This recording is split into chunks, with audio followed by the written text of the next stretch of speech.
Hello, everybody. Hi. Hey, everybody. Welcome back to another episode of The Self-Aware Millennial. I am your host, J Mix, as always, and we today are going to be talking about social media detox. Now, I know that we've talked about this, but I feel like just as the algorithms keep changing, we got to keep bringing this up because obviously so many of us are addicted to our phones, addicted to the screens, and we look up and a whole day is wasted and we feel bad about it. And I think that this is something that's just an ongoing situation that we should be talking about, thinking about, trying to figure out solutions. And whoa, let me introduce my guest first. This is Breeze, everybody. Hi. Now y'all like, oh, what does Breeze do? Like, why is she? Listen, we had the conversation about a couple of weeks ago. The fact that she just kind of nonchalantly said that she was off of social media for 3 years. I said, wait, what? Excuse me? What? Nothing. And I was like, you have to come on the podcast because I want to know more, but I don't want to know more right now. I want to save it for the microphone. Ooh. So Breeze, tell everybody like what you do in the city and like, you know, what you want to do. And then we'll talk about social media. Okay, cool. Ooh, I'm excited. Thank you for having me. Thank you. You're welcome. I'm Breeze. I'm from the West Bank, Best Bank, you know, Borough. And a little bit of what I do. I'm a creative soul, so all things creative. I do BTS, a little bit of acting, writing, project management. I'm a hairstylist. I'm also getting into image consulting with wardrobe and styling. So just a freelance creative in the city, working on multiple projects, just trying to get myself out there. Yeah. Okay. Now, I didn't ask because I know we talked, this podcast is called The Self-Aware Millennial. And I wasn't sure if you were a millennial or not because, like, I don't know, black don't crack, so I can never tell if people, you know, I'm not sure. So, you're Gen Z? Yeah. That's what I'm talking about. I'm so excited. Gen Z. Yeah, Gen Z. That's even crazier, too. Especially with the conversation that we're about to have. Because we love it. Yes, exactly. We be on it. I feel like this is going to be a Gen Z conversation. We're going to get some Gen Zers on this to talk about this. I'm gonna let y'all know. Yeah, look, we about to write. Y'all get y'all notepads ready, your pens ready to go, because like I might have to take some notes too. Before we get to that though, we are going to do a quick little in the mix announcements because I got a couple more things for y'all to know that y'all need to know that I told y'all last time that I just want to give y'all updates about. It's not long. I just wanted to let y'all know these things. Number one, first and foremost, my credit card is paid off. Yeah, so let's go. The conversation that I was having on the last episode or a couple episodes ago, I was almost done. And I had no more commas at that point, no more commas on my balance, but now I'm officially paid off.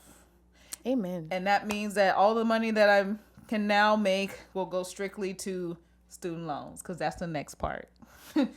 Part two. Yeah, no, that's the part two. So with that being said, y'all know that I sell pralines. All of that's going towards paying that off. The more you get pralines from me, the quicker I can get my student loans paid off, and I can start saving for retirement and doing all the things you're supposed to be doing as an adult. But that takes priority because interest just started accruing again after 5 years. So this is like bitch. Weird territory for all of us that are in the student loan world right now. Anyway, that's the end of the announcement. So we gotta go straight into social media and the detox that you had for 3 years, you said? Yeah. Okay. Yeah. Let's talk about like where your life was before you decided to leave. How many apps were you using? Which ones were the most addictive? Which ones were you on the longest? And that's what I'm curious about. Okay, so it was definitely before Instagram started doing the reels and stuff. Definitely before TikTok, when I think Twitter was still Twitter too, because I think I did it 2021. Mm-hmm. I think I started in my gap year, so I went to Dillard for 2 years, and then I did a gap year because I was like, I do not want to finish this. I don't like it. I don't like how it's feeling. Then I took a gap year, so I think around that time. So you said your question was what apps were I was on the most? Yeah. Dang, I really don't remember.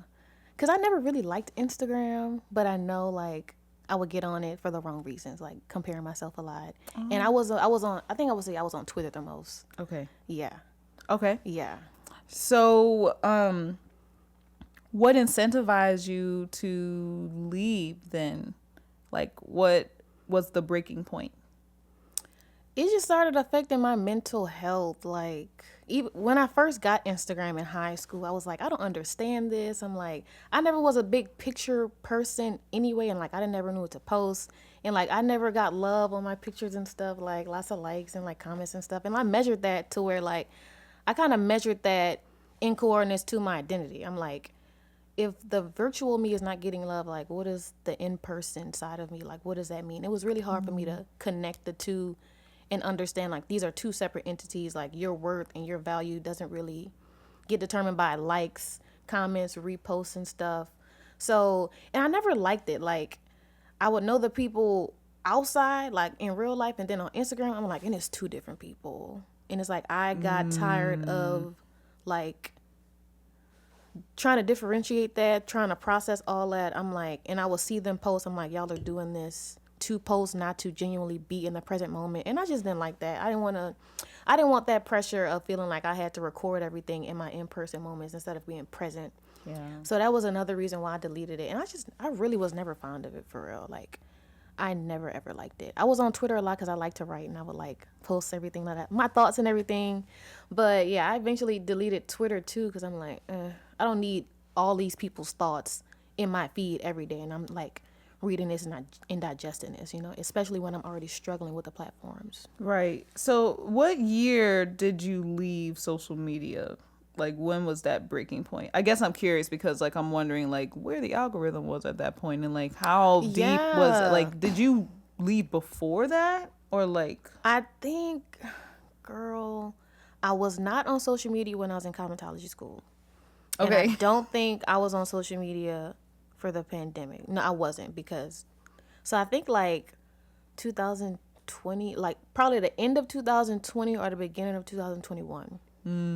So this was like before the reels, before a lot of things that we see now. Like Instagram was still trying to get its rhythm of becoming like a major platform with like different ways to post and, you know. And I think it was also... I think they were also competing with TikTok because TikTok got really big over the pandemic, which was in 2020. And yes. I think Instagram started their reels thing like maybe 2020, late 2020, 2021. I'm looking it up now. Girl, do it. When did Instagram Reels come out? August of 2020. Okay, yeah. Yeah. So I definitely left, I think before that. It was a blur. I just know it was a long time. It was basically right in the heat at the beginning of the pandemic. Yeah. I left, before that for sure. Okay, well, Yeah. So what was the process of it like? Like, did you just say, I'm going to delete everything and just not look back? Mm-hmm. And it was just, you just did cold turkey? It was very cold turkey. Okay. Cold turkey. I deleted, I still had my accounts. So I deleted Twitter for sure. Never got Twitter back. And I purposely changed my password so I would never remember the password to recover my account because I was not going back to Twitter. I just wasn't fucking with Twitter. And I deactivated my Instagram. And then I logged out of my Snapchat and I just went ghost. And like, I would see some of my classmates like a couple years later or like a year and a half later. Oh, where you been? I'm like, I was like, oh, you didn't make a big announcement online and say you were leaving. You just left. I left. I was like, nah, it's not it. It's not it. I needed a break. Yeah. I needed a break. And you did a whole 3-year break, which is amazing. Yeah, I did not want to go back either.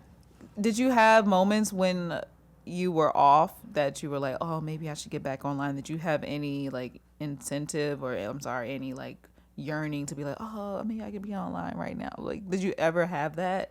Yeah, like here and there for sure. I'm like, I wonder what they're doing online. Like, what's really going on? Mm-hmm. But it never was big enough for me to go back. Okay. Yeah. Okay. Yeah. So going into that, why did you realize once you were off that there, like, in terms of maybe more free time and stuff that you have, like, what was the benefit of being offline? It was a very intentional thing for me. It was like COVID, like none of us was working. So I took that time to like really just dive into myself and like focus on things I need to be healing from. You know, I'm getting a little older now. Like, let me be intentional with my moves so I can be this creative person that I've always wanted to be. Let me address some traumas. Let me like just be present in the moment so I could like fully invest myself in my current reality, not the one I'm trying to create online, and be obsessed with other people's realities that they're trying to create online. I just really needed to hone in and focus on myself and like strengthen so many avenues and aspects of myself so I can, you know, be where I am today. It was like inner work. So and like doing that inner work, I was like at a very sensitive time where it was just way too much for me to get on, because I feel like if I would relapse. Yeah. Yeah. Got you. You feel like it would have been too overwhelming at that point. Yeah. So what did you do with all that free time? Okay. Yeah. Like, what are some of your like highlights? It was great. It was amazing. So, like I said, I took a gap year after I went to Dillard because Dillard was not giving me what I needed to give.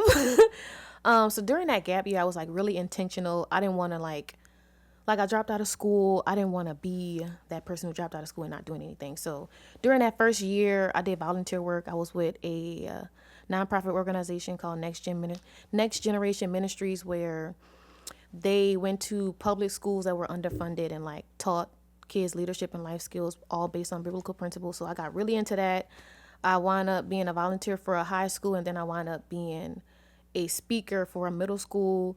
And then I got connected with the pastor, and we started doing Bible study on Sundays and like Next Gen on Tuesdays with the kids. And then during that time too, like we also brought like 9 kids to Bible camp the next summer. So it was like bonding. So like during that time, I was redeveloping my faith and my spirituality and like understanding what it means to be a follower of Christ as an adult, and surrounding myself with people who I could look up to, who like genuinely just like love God just as much as me and want to do the things for the community, for the kids. So that was one thing. And I was also in the gym. I was in the gym a lot. Ugh. I was in the gym 6 days a week. I love 6 days a week. I was listening to a lot of music. I was doing a lot of journaling. Like just trying to, just letting everything out. Just like letting everything out from like the inner depths of my core. Like things that I didn't even think to talk about. I was just letting all that out. And then I also did like some healing work. Like, you know, you do those things where like you write letters to the people that hurt you.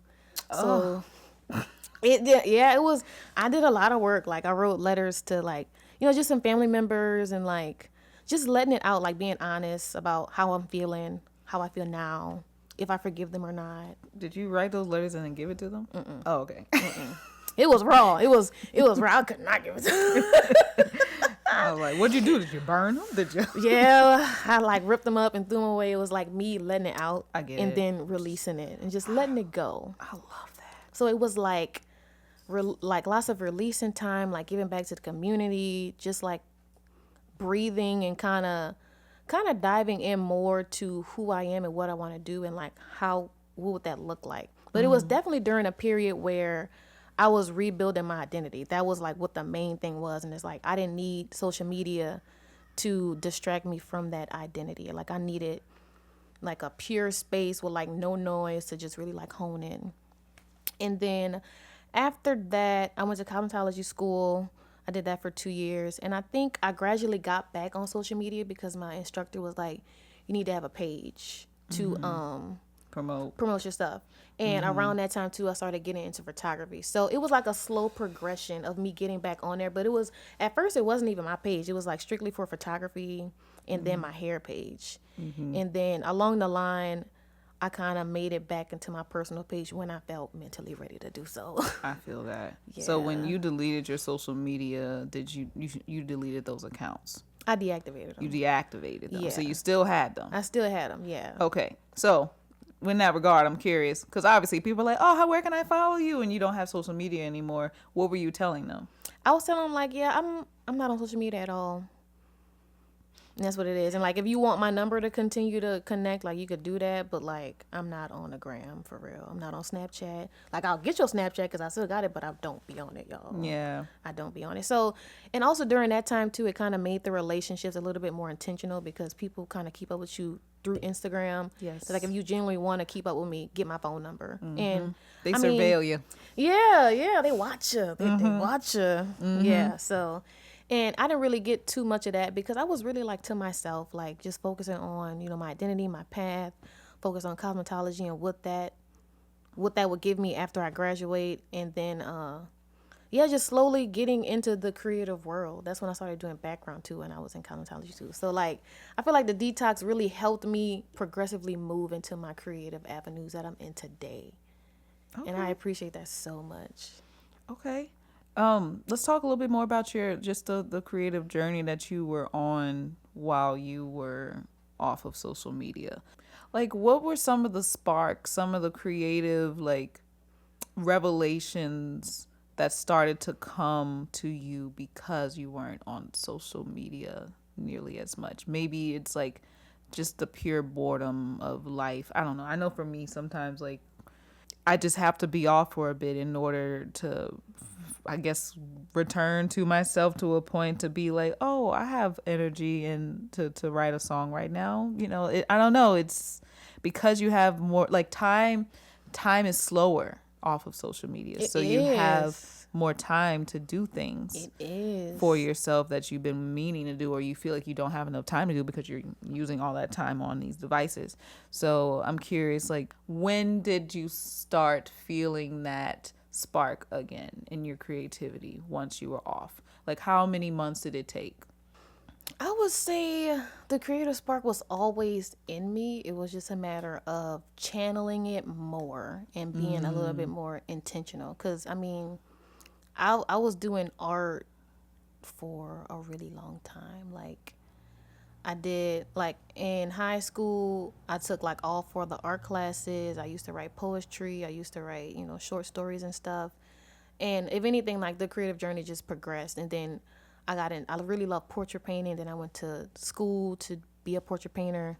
That didn't work out. Then I transitioned to photography and getting into, like headshots, like parties, like seeing what my medium was, and then realize, oh, I can make money from this. Like, this is cool. And then getting into like the business side of like being a photographer while still kind of writing in between.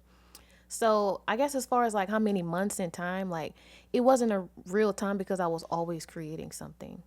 Okay. Always. Yeah. Now it was just I have whether more it was time to do on a it. macro scale or a micro scale. I was always creating something. Okay. Always, yeah. I love that. Yeah. You like me. I'm like, even if I'm like Yeah. creative out, I'm still doing Something. Like it's Yeah. in me. I gotta do it. I Yeah. have to do it. So being off of social media for so long, what changes did you notice in the world from being off of there? Like being like how you experience world, how you experience news. Like people are obviously probably learning things before you are, and you find out through them or something. Like how are you? They still do. I mean, yeah. Like I'm like, oh, that happened for real. Well, at this point, the news cycle is just too hard to keep up with. Like what? But you said you mentioned that you were more present. Yeah, like everything just felt really real. I wasn't glued to my phone to capture the moment. I was like basking in every single moment and taking advantage of it. Like from the gap year to the volunteering to the cosmetology school to the photography, like I was just more present. Everything felt real, and I feel like in those spaces it kind of amped up my social skills too, because I don't have social media to be that bridge to connect people. Now I really gotta talk. Now I really gotta know how to move in certain situations and environments, and like move properly and like be able to talk to a lot of different people. So it definitely gave me the skills to like navigate and like just being more present. And as far as my view on the world, I developed my own standard of reality and truth and kind of viewed it from those lenses. So I'm gonna go like deeper. So like as being a follower of Christ, like there are certain things that I view that most of the world won't see it, because I have my own set of standards and beliefs that I view from, instead of like having the media tell me what to believe and how to think about it and everything. So it definitely grounded me. And it's not to say like it doesn't have to be a religious thing. It's just like, as a person, do you have your own standard of truth and like how you see the world? And are you easily swayed by what everybody's telling you, or you can kind of take everything with a grain of salt, pocket that, and know how to move accordingly, but don't let it change how you think and how you view life. So that balance definitely was brewing up during that time. You mentioned you got off of social media because of your mental health. How did your mental health progress or get worse or better during this time that you were off of social media? Yeah, I definitely struggled with identity issues, like from high school to like young adulthood. So being off like definitely helped me get a better, strong sense of self during that time. And like, honestly, the identity like recently like came all together. And like one of the things that I tell people a lot, like, I don't want to sound conceited when I say this, but like, I genuinely didn't know I was attractive. Like for half of my life, I thought like I was just, hey, just like here. So I guess like taking that gap and like being in very intentional spaces, like the people around me, like they were encouraging me, like just like not even just saying like my physical appearance, but like who I am as a person. So just being around community like that, while also not having the world on your phone in your ear all the time, kind of helped molded that. Overall mental health, you asking like, did it get better?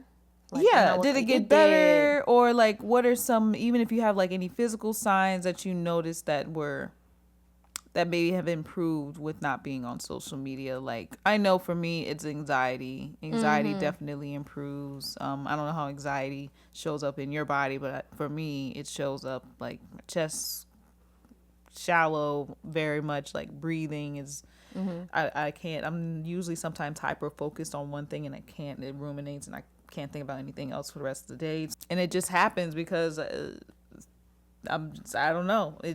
But I feel like it's worse when I don't have a balance between being on my phone versus like being out in the world and being present in the world. So I guess I was just curious if you had anything similar.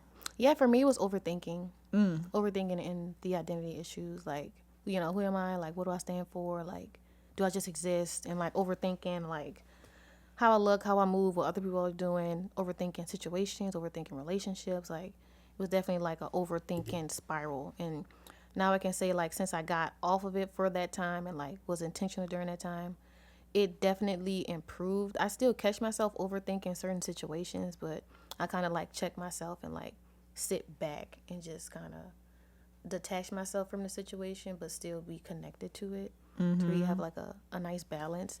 And even today, like, cause like when like you said, like I do have some days where I'm just like overthinking like crazy or just like questioning myself like crazy still, and like I find ways to break away from some of the things that may be causing that.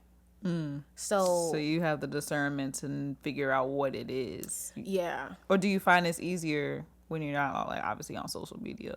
Because usually social media is the thing that you have to go away from, but it seems like you're able to discern which things are causing anxiety or causing some overthinking, whatever. Yeah. Like kind of being really in tune with yourself and knowing like self-control is a big thing, and knowing like what you need, like, because I'm using social media now strictly for business purposes and like for the craft, I really can't, deactivate it no more. You know what I'm saying? I got a momentum. So now I have to like maybe fast from something else. So like, for example, right now I'm like doing a 30-day fast from music. Like obviously like with somebody, I go to somebody's house and they're playing music, or I go to an event and they're playing music. Yeah. But like free time, car rides, like no music, just so I can recenter myself back into silence and just like a lot of things, especially when you have like a really fast life. Sometimes you need those little mini detoxes, or like even like setting a sleep mode on Instagram, or just like not touching your phone or communicating with people till noon, like little things like that, to where you give yourself a little bit more time and grace to set into the day. Yeah. Because I had this conversation with one of my friends, and we was just talking about days before the media were like, you really wouldn't talk to your friends as much as you do. You will only talk to them when you see them in person, or if you want to get on the house phone real quick. And I took that like really, I was like, okay, that's cool. Like, that means that you should be trying to have like when you're I mean, it's cool to talk to your friends out virtually, but it would be a lot more intentional if you found time to meet up and talk in person, to catch up in person. Yeah. Yeah. And like the perspective I got from that is like most of time, like before phones were like really with yourselves and with your family. You know, we had like way more alone time back then when we didn't have phones. But now since we have like the easy communication to talk to any and everybody with like no limits, it can feel pressuring to always be on, especially if you're an introvert. Nobody believes me when I say I'm an introvert, but I'm so introverted. I believe it. I believe it. I'm an introvert too. So introverted. Like, it gets so exhausting. Yeah, it does. So exhausting. I also find that, you know, way back when, before we had phones, I said the fact that we are more intentional when we are with each other, or we used to be more intentional when we were with each other, because you never knew, like, when we left, if you'll ever see them again. Yeah. You also, when you do meet up in person and you don't have social media, it means that you have something to update them on. They're not just seeing it online. Yes. So Yes. that's what I love. And I love, like, especially talking to, like, meeting up with friends of mine. I try to save it. Like, I try not to put too, like, I'm not going to try to Tell you everything. Right, yeah, tell you everything. Then I'm going to keep some stuff. I'm going to talk in person about. For this. Yeah. This is tea. Yes. Yeah. Okay. Well, final question before we Yes. go into our little bricky break. I just want to know, was there any FOMO that you experienced while you were off social media? I'm curious about how you navigated that, if you even cared, or if there was times where it was like, oh man, I wish I was online to see that, like, in real time. Like very sparse moments, but for the most part, no, because I mean I've always had a tight circle, and the people who like stayed around like during my detox, I was like, I mean that's the people I have, you know, they're kind of stayed around despite the detox.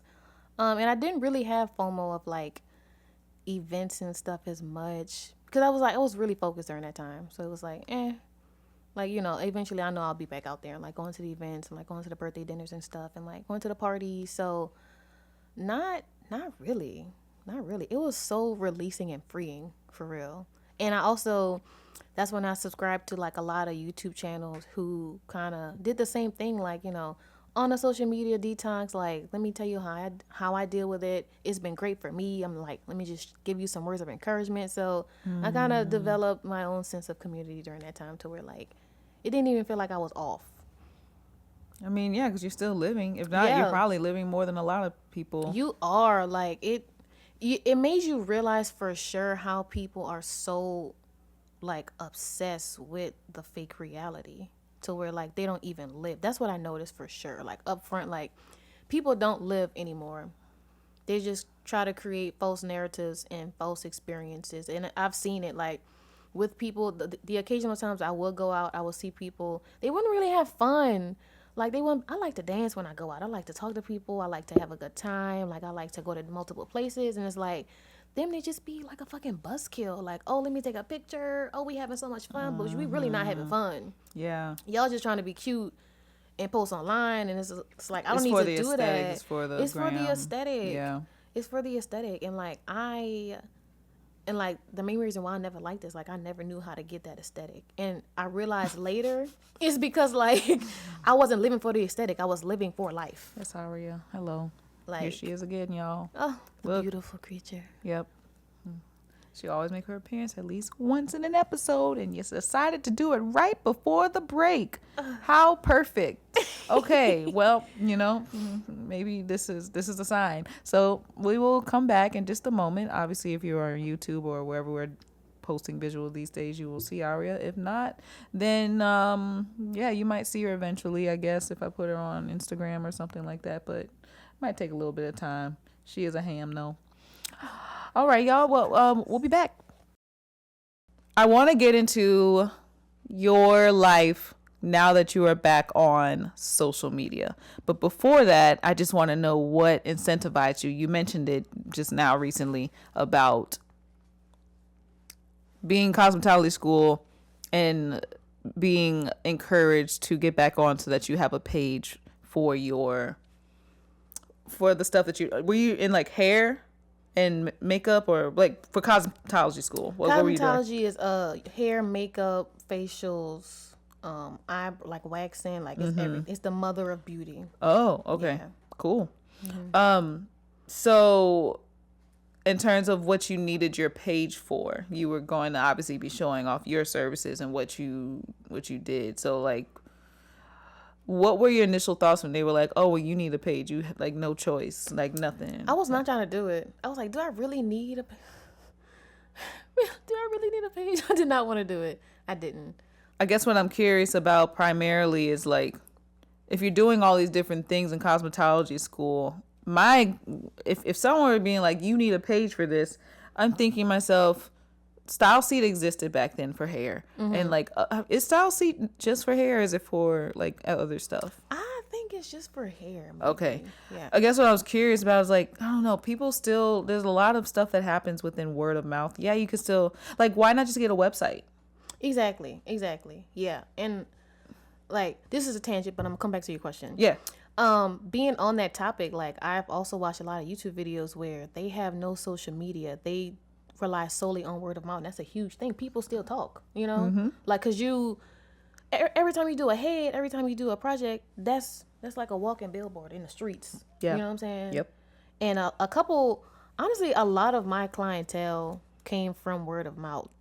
And then also going to cosmetology school, I knew I didn't want to work in a shop. It sounds crazy, like that's the next thing. But I didn't want to do that. I've always had bad experiences in a shop. I wanted to work in the film industry, doing hair and makeup, like crazy effects and like crazy hair. And I wanted to do hair and makeup for, you know, fashion photo shoots, magazine covers and stuff. So I was like, I don't really want an Instagram, because like, and like going to the school I went to, it was like that was obviously the next thing. And I get it, but it was definitely a transition. But I slowly got back into it, just because they told me, and I was like, okay. But I definitely kept it disconnected from me. Like, I didn't post a lot of pictures of me. It was like solely for hair. Okay. Yeah. So how did that look like when you had to download the app? Which app did you download in order to do that? It was hard. Was it Instagram? It was Instagram. Yeah, I made Okay. a new Instagram page while my other page was still deactivated. Well, that's kind of helpful, because at the very least you don't have the followings. Exactly. It was the So- followings for me. Like, it was a complete fresh page. So it was like lots of my classmates and my barber students and some of the ITs and instructors, they were following my page. So it was solely for work. And, you know, granted, I was still struggling with Instagram, but since like I had business in between me and the platform, it made it a little bit easier for me to navigate it. But I still wasn't like super active on it, you know. I just needed it for.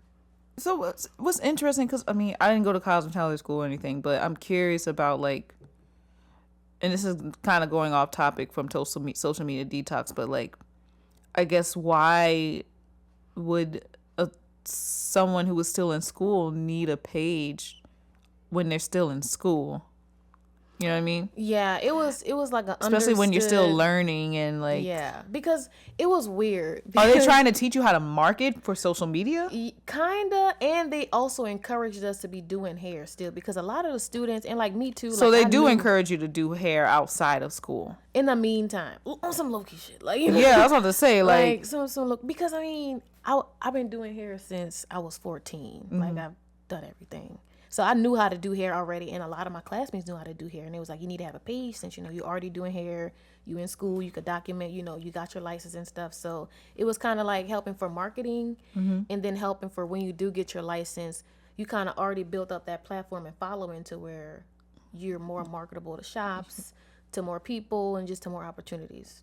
So your social media page per se, if you were creating one, would probably, if you were at the time knowing that you didn't want to work in a shop, you probably would have wanted it catered more towards what you were actually going for. exactly, which was why the main page was for creative direction, and I was going to use my cosmetology skills to be over hair, makeup, wardrobe, and aesthetic design for it. So it was kind of like, Just realized I was like, this is so natural. She's got the headphones in.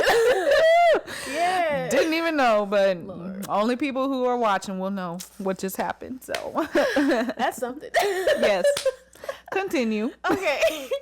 So I was gonna use my cosmetology skills for my main page for creative design and hair, makeup, and wardrobe and everything. But they made me get a page for just doing hair, and I was like, okay, like I get it, but I didn't want to do it. I was kind of like the only one in school who like didn't want to work in a shop. I wanted to work in the film industry. I wanted to do like hair and makeup for that. I wanted to do it for creative projects, not for like people, because just a small tangent, like I hate going to salons, and some of these clients we want you to do magic on their heads, and I'm not a braider. That was another thing too, like I'm not gonna do braids, and a lot of people don't want like natural hair styling. Like what you have is beautiful. That's what I specialize in, and the clientele is just not Look, big you can enough. always do my hair. Look, let Like, me know. That's what I like to do, natural hair styling, not a braid. I like to do faux locks, lock reform, and like the market was just not that big for that. It was like a whole thing. I don't want to go too much into it, but We can save that for Patreon. yeah,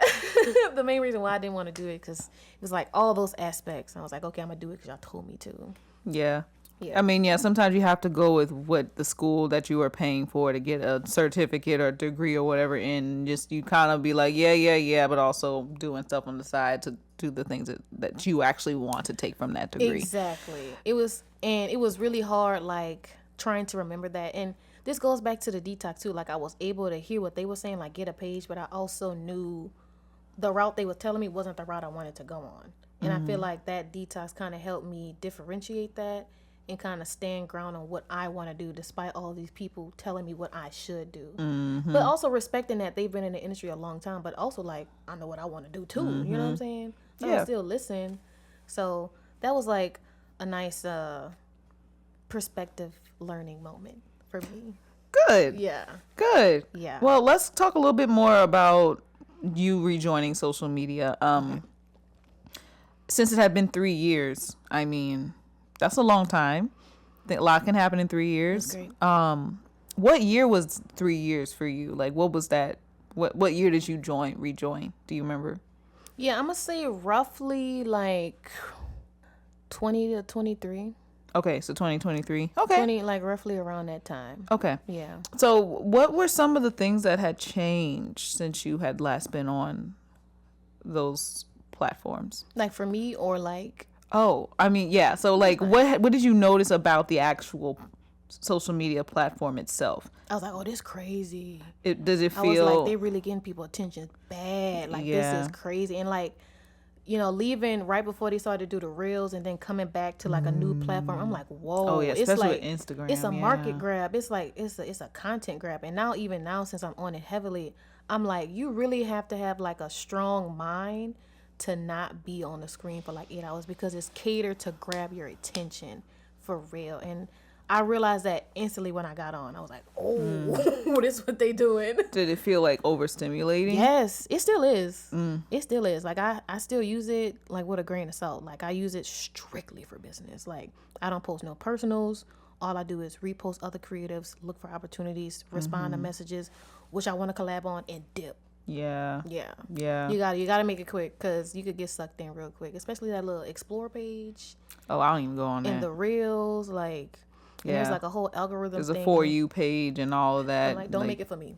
Did you notice any shifts in your mental health getting back on social media? Like, did you find it declining, becoming better?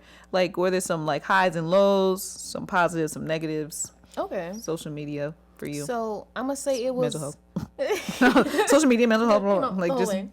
Whole spiel. yeah. It was a very gradual thing. 2023, that's when I kind of got back on with like the multiple pages. And honestly, this year is when I started to get really, really active and intentional. I feel like this year is when everything stuck. Like, this is what your pages are for. This is how you're gonna rebrand it.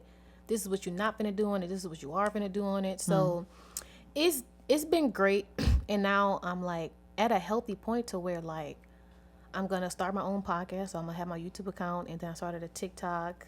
I started a TikTok, and I'm on Instagram like a lot, and I'm on it a lot. I don't think it's at an unhealthy rate because it's strictly for business. The craft is life. Well, I guess the thing with business though is that okay, we say this thing, and I say it too. I'm guilty of it. We say it's for business, and obviously it is business research, whatever it is. But I mean, regardless, it's if you're on it a lot still, that means that there's still a lot of life passing by just Yeah. focusing or being grabbed by whatever it is on the social media platforms. From my experience, that's the case. Like, you could be using it from a personal sense, and I guess if you're doing it for business research purposes and it's different, I guess my thing is I'm curious if It's hard to measure. it is hard to measure, but It's I think hard it to actually measure. can be easy to measure if you Yeah. are per se a social media manager of a company where Right. you have to be online because you have to Yeah. do whatever X, Y, and Z things, or like maybe somebody who's researching. They're spending 8 hours a day, 5 days a week, probably doing like just market Studying research trends and like and algorithms studying and trends. stuff. Yeah. But That's if fair. you are your own business and you're having to do all of those roles all in one, like you are It's a doing the lot. roles, then it's like, I'm talking to you, but I'm also talking to myself. It's like, Mm-hmm. when do you hire somebody else to do it for you? Because it's a lot. Like, because he was telling me you was editing, I was like, I get it. Like, because I'm basically social media manager for both of my Instagram pages, and I edit my stuff for TikTok, and I record stuff, and I'm intentional what content that I record. Yeah. Got my little cuz doing BTS today, like for another video. And it's like, yeah, when do you get somebody to possibly intern? Because I can't afford to hire nobody right now. But it's Right. getting, like, I'm starting to get traffic. So Yeah. it can be hard to measure. And it's also like, when, for me, the question is when. When do I, choose to get on? When do I respond to people? When do I, because like, a part of my business plan is forming relationships. I feel like relationships That's the most important. are the pinnacle of the success of your life across the whole board. Yes. The better your relationships are, the greater the quality of life is. Research is behind it. Is based on biblical principles. Like, it's been fact checked. It's a thing. So it's like, now it's a matter of keeping up with these relationships genuinely, not just transactionally. Not just transactional. Yep. And also having that active presence on social media, but also having the time to know when to step back. Yeah. So it's a lot to navigate, and that's why I say you have to have a strong mind for it and like really know what your page is for. So like, a part of me becoming more like a social media person, I got really intentional with each page. Like, this page is for this page is for this. Like, I don't really have close friends on my public page or my hair page. It's strictly for the creatives, like how we can connect. And that's how business pages, I think, should run. Like, yeah, you can be on your personal page, but like, hey, y'all have a business, but most of the time people don't necessarily, I mean, unfortunately, a lot of people don't care. The people that you are, the people that you are personally know, or people have known you throughout your life, yeah, they'll support you, they will root for you, but then they may not buy your product. And it may not, I mean, and that's no tea, no shade on them at all, but it's just, they are not your sole market. You Nah. have a market of people that you don't know that actually do need your services. It's not Exactly. your family. Some of them might, maybe a little small, little, but Yeah. not, most of them don't most likely need it, unless, I don't know, it's, you're a bank or something, and they are like, oh, you're a bank, and then everybody wants to be a party bank. I don't know, but even then, some people are like, oh, well, you're still Like, starting out. yeah. Are you gonna, whatever? But the point is that like, your people, the people, your family, your friends, they are not your market, and it's best when you have social media pages. I mean, they can obviously follow, they can obviously still like see what support, watch, but see what you got going on. know that they may not become clients. Yeah. Yeah. And Yeah. What I see a lot, and I feel like, to say I took this long break and I got more intentional with Instagram over the summer, I feel like I'm doing a really good job as far as like keeping it streamlined. Not, bringing my personal self into it. Cause like everything I'm posting, like, I'll post selfies. Cause like a part of my Instagram page is modeling too. Cause I want to get into modeling. So Yeah. there's me, there's a BTS, there's a brand work and everything, and like photography and stuff. But what I see what a lot of creatives do, they don't know what their page is for. And I see them posting like very personal things, like on their private friend list, or like posting personal things on the story. and the page is just like all over the place, and it's like coming from a person who wants to work with creatives and give them like opportunities to expand their craft. I'm like, how are you marketing yourself? That's really how you got to see, because like now it just looks kind of busy, you know. Like you got to have like some type of pattern. Yeah. And I think Yeah. part of that is you just have to have like an outside eye to look at it and be like, this is what could work, or research other people's pages and see what they're doing right and what they're, you know, like Triple Thread Media. Shout out to Dot Dice Digital. They are working with Triple Thread Media and the Self-Aware Millennial to create branding kits so that we have I love that. It's neat. you know, just we have our own fonts. We have like a structure of The aesthetic. colors and Yeah. all the stuff that scheme. the brand, so that when people see it, they know exactly what it is. So I hired them to work on that because I can't do it. I was trying to go on Canva and create my own branding kit, and I was like, you know what? I don't have to do all this. I that's have what the I'm money. saying. Let me get them to do it. it. Get somebody else to do it. Please. I don't want to do nothing else. But you know, like, and so I've been learning, and I mean, I guess it's like, I don't know, I feel like I'm a little mentor right now. I'm like, okay, well, this is what you need to do. Teach me. Do what you can. Yeah. Get as many people as possible that are willing to just help you, or maybe they're wanting to learn something new. Like even with Triple Thread Media, think about like the people that want to learn how to use this camera, how to use these mics, and how to set them up, and blah blah blah. Like, so there are people that want to do that, so that you don't have to do it free of charge. Maybe a little bit, you know, a little money, a little here, there, or maybe a free drink, free beer, whatever they like, you know, praline, whatever. You know. Just some sort of return and, you know, exchange of thank you for doing this goes a long way. Oh, yeah. And, you know, I'm also very much a receptive, like, look, hey, if you do this, I will let you use my camera for this, or I will come and, you know, film this for you free of charge, you know, like just bartering until you can get to a point of having money come in from clients so that you Yeah. can then pay these people. It's part of the journey and the process. Yeah. Yeah. And that's how you build community. And It's important. and also how you sustain yourself at some point. I'm still learning. Yeah, because I mean, I'm struggling with that now, like knowing when to not do something and like get somebody else. Because I mean, you know, I've learned a lot of stuff. Like I've learned a lot of stuff, and like I want to learn more stuff, but I don't want to burn myself out and stretch myself thin either. And like I want to get to a point where I am, you know, I have my niches, my specialties, and I could just, you know, blissfully let other people who have their niches hop in and do their thing. Like sound, for instance. I don't want to learn how to do sound. And I need, you know, I don't.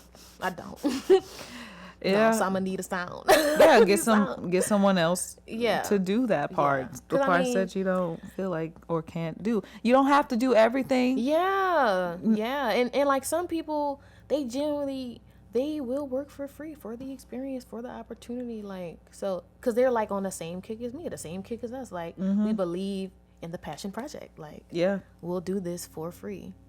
We will, but it always, so I think when it comes to intent, if the intent for the person that is like learning sound or doing the sound is just the fact that they love what they do and that they are just maybe trying to learn, or I don't know, then cool. But I find that, you know, if someone is doing this for a living, I'm going to pay them. Like if Oh, this yeah, is something, most this is the definitely. thing that they do to pay their bills. Yeah, most definitely. What's your rate? Okay. No, let yeah. me make sure. Let me let me see. make sure. Yeah. I definitely like meet the creative where they are, but also like take consideration of what I can give to. And I like how you said like kind of service for service, exchange for exchange, like to build that community. So it really depends, but like definitely in the space I'm in, like since I'm starting out, like I do projects for exposure, but I also cap it too, to where like I'm not just out here working for nothing. You know what I'm saying? So it's finding like a balance of everything and knowing what projects to take and like knowing who to recruit to for your project, like especially when it's first starting out, and seeing where you can meet that person Yeah. for compensation, for service, like for whatever. Yeah. Yeah. I love how this got this like went from social media detox to a business conversation. But look, there's so many of us out here being entrepreneurs and business owners and Yeah. you know, just trying to make it work for where we are in the economy. I hope that something gives though, because not that I don't mind being an entrepreneur, but like I would love a break. But let's get back to social media detoxing, because I Yes. did have one more question before we get into our next segment. Do you think you'll do it again? Do you think you will detox? take a time to do another detox? Yeah. Okay. Yeah. How do you think that will look? What do you think you would need to get rid of again in order to like do that successfully? I would definitely want to have somebody over the accounts. Okay, so you would go, but like someone else would still be keeping up with because it. like now I can't deactivate it. Yeah. I can't like step off like because I've built like a consistency, and I've built like kind of a routine and regimen of like how often I post with the pages about the aesthetic and everything. So I would have to like stay on top of it just to continue to gain that momentum. So definitely when I'm in a space where I have a social media manager and I can trust what they do, and I'll be like, I'm gonna take a step back and like occasionally check, but like not be over it. Yeah. Well, you know they have scheduling apps, right? You know that? Really? Yeah, there's scheduling apps for social media, so you don't even have to log on. You just like upload it, schedule whatever, but you plan it out ahead of time. Yeah. Ooh, that's smart. Teach me Yes. something, because I'm Yeah. like, this detox, like I'm still so behind. Like I'm still like learning a lot of parts of Instagram and stuff because I haven't been on it. I got you, girl. Like, Look, I got so that's cool. That's Yeah. cool. Noted. you. I will let you know. Look, after the mics are off Noted. and the cameras rolled off, I will show you what I know and what I have, and hopefully that'll at least be helpful. It may not be the end all be all solution, but like Any it tips does. and tricks? Yeah. Yes, all Yeah. the tips and tricks. Okay, let's get into our last segment. I want to quickly. This is a new segment. I don't even have a name for it yet, but we've started it since our 100th episode, where we give advice to our listeners and to ourselves. So, in terms of this topic, we are obviously talking about social media detoxing. There's a lot of listeners out there who are toying with being on social media, being off social media. Maybe their mental health isn't great. Maybe they just need that break. Maybe they want to feel less stimulated by the world through a virtual reality of the world that they are seeing. And I guess I would love to know, for the listeners, what advice you would give them if they are trying to break that habit. Like, what would you tell them that they should do first? Because it's a gradual. For some people, I know you did cold turkey, but some They people, can't. Yeah. some people is gradual. So if let's say you had to do it gradually, what would you do first? First off, start with your intentions and trust your community. So Okay, what does that look like? So trusting your intentions, developing your why, how long, what am I gonna gain from this, and really holding close to that, so that can be your inner voice and motivation to not break it. Okay, Really set in with that, and then trusting your community as like you're gonna get FOMO. That's what it is. But you have to have a circle of people who you trust that are not gonna disappear when you disappear off social media. So really honing in on like who your true community is and standing to your intentions and like your why. So that's the first thing. Okay. And like once you get into that, it'll be more easier. Cause like cold turkey, some people could do it, but I did my cold turkey because I already had my why. I knew why I didn't like it. I knew how it wasn't working. I knew I wasn't going to benefit from it, especially in the space I was back then. So I was just like done. So yeah, really having that internal reason and holding on to it. And then the second one would be definitely do the one you spend the most time on last. So like I consider YouTube social media now. Like they I have do pages, too, they have kind reels, of. they have all this stuff. So I mean, for me, if I would do it again, I spend my less time on YouTube, so I'll probably eliminate YouTube first. Since that would be a little bit easier. And then I'm gonna just throw in Twitter, even though I don't have a Twitter. Then I would do Twitter next, and then Instagram last. And like it really depends on the person as far as how would that look. So some tips I did, like I would do a timer, and I would get my brother to create a password. Like, brother, once I reach this limit, like you're the only one who know the password for me to get back in the app. And then also I did this thing where I turned my phone on black and white because that reduces your dopamine. I did that for a little minute to where it's just like this phone is purposely just for communication and nothing else. Like I don't get a dopamine hit. Sometimes I'll still do that. Is it just to- because of the colors? It's not less attractive, so you're not on it as much. Yeah, they intentionally do those bright colors to keep you on it. There's so many little things that they do to create these devices to keep you hooked. And like once you do your research and know what those tactics are, you can minimize it because they got ways to minimize every single tactic for you. Yeah, to not I be think on my it. phone does that too. I think I think I already changed it so that. Yes, in settings like color grade. Yeah, you can make it. But mine's is like I think it's red. It looks so unattractive. Yeah, like, it's just like, oh, this look, is y'all- like I don't know notes. if y'all can see it, but like it does not like it does not make me want to stay on my phone and look at like I Yeah. don't even know what some of this stuff is, but That's harsh. yeah, it's very this is harsh, but Yeah, it was the color grade. I did like black and white, like no color, and I would turn on color when I would edit my pictures and stuff. But yeah, so start off with the one that you do the most, the least, because that's a little bit easier.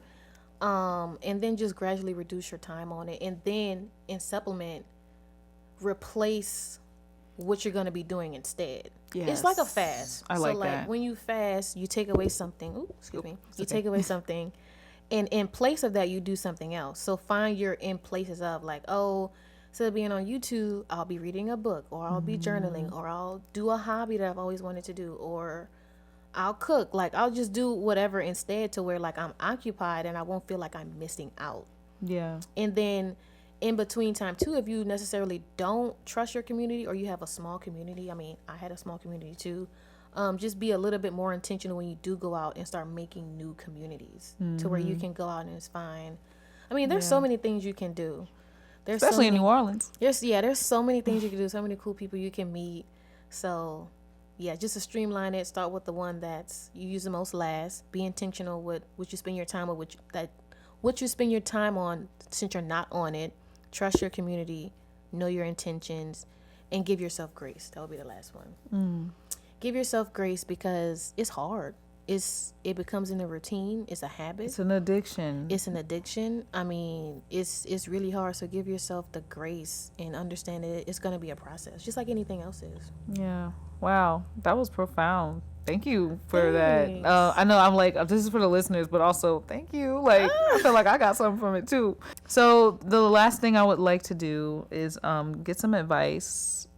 Not get some advice. I want you to give advice to your younger self when you were 10 years younger than you currently are. 15, okay. 15. You were 15 years old. Girl. And I'm guessing at 15, social media was probably still a thing, but like not.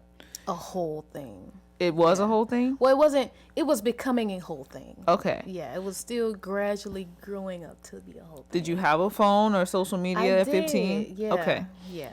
Give your 15-year-old self advice knowing what you know now. Okay. First off, you are beautiful. Like you are so beautiful inside and out. First off, because that's what I struggle with the most, like my identity. And then also knowing that your virtual self and your present self are like two different things, so don't overthink it. Don't tie your identity and self-worth to it because it's all fake. It's all fake. Like it's just a figment of your perceived imagination. Like that's what it is. And then also it's okay to not be like everybody else. Like if you don't want to use social media and you feel like it's fucking stupid how I did, get off, you know? You don't have to validate yourself for not wanting to do what everybody else is doing. That's just what you like and who you are and what you don't like. So it's definitely fine. But overall, I would say like trust your purest self, whatever feels right in your body and how that makes you feel, and go with that. Despite it not being with the crowd, despite it what everybody else is doing. Like as long as you're connected to who you are and what you believe in, walk your path and it'll be great. And like it's also like really inspiring for other people too, because people naturally look towards people who don't follow the crowd, who are so connected to themselves and like believe in themselves and trust themselves. It's like I don't really need outside sources to validate any part of my life. I can just do me and be comfortable and free in doing me. Ooh. And breezy. Yeah, breezy. Well, thank you so much for just giving us that wisdom. Now, I'm almost 10 years older than you. Almost. It's 8 actually. But Okay. Love it. you know, just like even just getting the wisdom from someone younger than I am. Like, look, I'm open to wisdom. I don't care. Children, little babies, little infants can also, they will be spitting facts too. And they don't even know how to talk yet. Yeah. Like, I'm like, tell me what? Yeah, I'm always open to learning. And, you know, I've loved just in terms of just getting advice from anybody. I don't care. Even this little cat right here, she's taught me a lot. And she's never spoken English. Oh, my bad. I'm sorry. Stop girl. Touching her. My bad. I know I was touching her a little too much. She said that's too much. Yeah. But yeah, she's taught me a lot too about who I am and myself. We can learn so much. We learn so much from it, but you have to be receptive to it. You got to be open and present. I go back to this all the time. Like, be present. Every experience that you're in, bask it all in. Because social media can be such a door to emotional and self-numbness. Yeah. To where it's like, you're just impartial to everything. It is. Yeah. I will also partially argue that the reason why folks are on social media, outside of the addictive aspects of it that people have researched and put a lot of time into in order for them to be addicted, people do find connection and community on social media. The issue is that, you know, it's never translated, almost most of the time, not always translated into real life. And I think that's where we have primary issue. Exactly. But it's nice because I think in terms of how the world now sees and at least is aware of each other, it makes the world smaller. And I think people are more empathizing of each other because it's more personable. People have parasocial relationships with the people that they see across seas or something like that. And, you know, they may have never lived their life, but like, you know, there are parts of it that they can at the very least connect with. And I think it's also very overstimulating because of that, because we were never meant to know what's going on the other side of the world, like at 24 hours a day.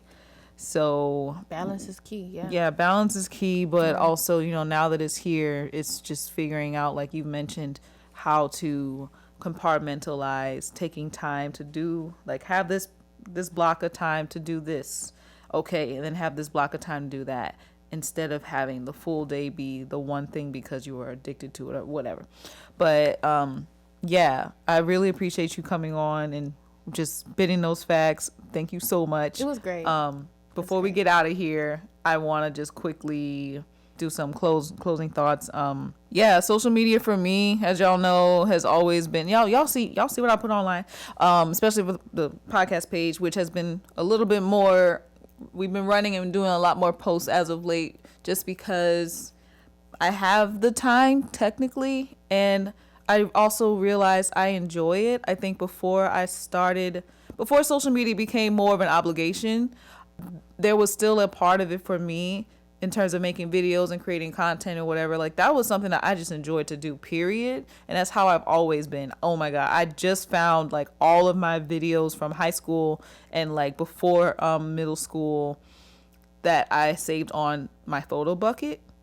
And I've been going through all of that and just like literally like just like blast from the past, little time capsules of stuff. But I had like thousands and thousands of videos and pictures that I was taking even then, before social media was a thing where you just like, so it's just like, I've always been that person. Yeah. And so look, and y'all gonna see some of those too. I'm gonna be putting them on the page. Y'all probably gonna see them by the time this comes out. But like, just so many throwbacks. Like me using a little itsy bitsy little razor phone and everything, like just basking in it. Anyway, bringing it back. Yeah. My goodness. Tell them where they can find you on social media, obviously. Tell them where they can find you so that they can, you know, follow you, follow your business, follow what you're doing. Because, yeah, they're going to like you. I'm just saying. Thank you. So I have 2 Instagram pages. One is Take a Breather, takeabri.ther. And then the other one is Breathing Style, BRI.THING_style. And then my TikTok is breeze.tookit, TOOKIT. Okay. Yes. Yeah, see, and that's like a healthy amount. You know, it's nothing crazy. I love that for you. Thank you. You're welcome. And y'all, as you know, we still have a Patreon. So if you are interested in supporting this podcast and keeping us running so that we can stay on the platform so that more people can discover us, please consider going to our Patreon and subscribing. At the current moment, our current subscribers of Patreon are getting 3 months free on me because they've been so supportive for such a long time that I was just like, y'all, especially after our hiatus for the last couple of months, I was like, no one is getting charged for the next 3 months. And however, if you are joining Patreon and you're just joining for the first time, the first month you have to, like, obviously to get on the Patreon, you're still gonna have to pay. But what you get with that is, I believe we're still doing our stickers. If you stay after, I think 3 to 6 months or something like that, I've got to go back and check because I'm about to switch all it up a little bit because I'm also trying to make Patreon very sustainable for myself so that I can keep up with just doing posts every so often. As of right now, a lot of my original music is getting up there with the Loop Station and stuff.